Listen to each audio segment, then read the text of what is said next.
अक्सर पेपर में आ जाता है कि संस्कृत में फलों के नाम लिखो। संस्कृत में जैसे अंग्रेजी में आते हैं 5 फलों के नाम, अंग्रेजी में लिखो। 5 फलों के नाम हिंदी में लिखो, हिंदी में आता है। इसी तरीके से संस्कृत में भी आ सकता है पेपर में। तो कैसे लिखोगे? तो मैंने आज लिखा है यहाँ पर सारे फलों की संस्कृत। क्या लिखिए? संस्कृत। इसकी हम क्या बनाएंगे? हिंदी। क्या बनाएंगे? हिंदी। तो सबसे पहले देखो, पहला फल है आम्रवम, माने होता है आम। मतलब आम की संस्कृत आ जाए लिखने को पेपर में, आम की संस्कृत लिखो तो उसकी होगी आम्रवम। लिख लोगे?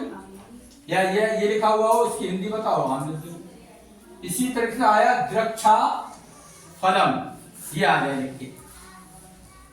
तो इसको आप हिंदी में कैसे लिखोगे? अब जब आपको याद ही नहीं, तो इसको बोलते हैं हिंदी में अंगूर। क्या बोलते हैं? अंगूर खाए। अब आ जाए अंगूर कि अंगूर की संस्कृत बताओ। तो क्या लिखोगे? द्रक्षा फलम, द्रक्षा द्रक्षा।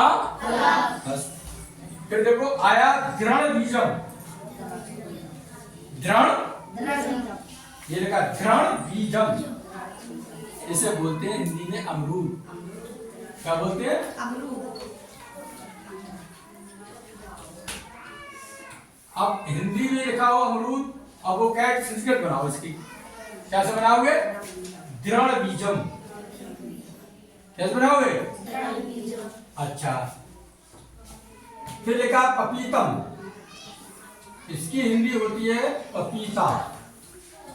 पपीता की अंग्रेजी अगर पूछे, सॉरी संस्कृत पूछे तो क्या बनाओगे? पपीतम। अब आया नारंगम, मानी होता है नारंगी, ये भी एक फल होता है।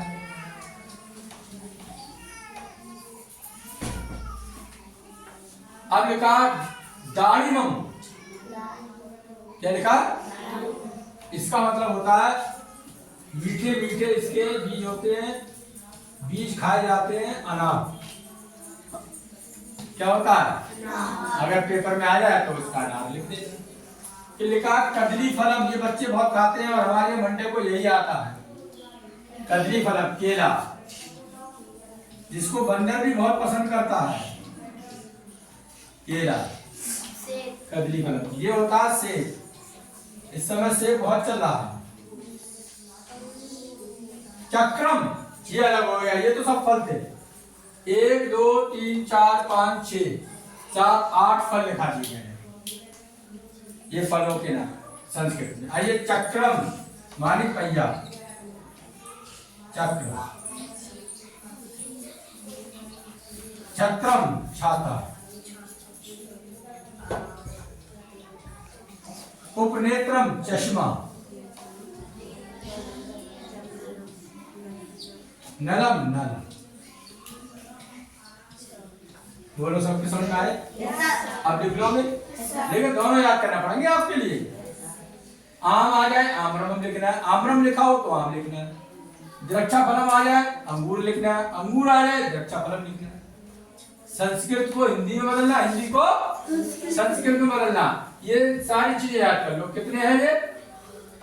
6 12 हैं। कितने? 12 याद कर लो। Thank you very much.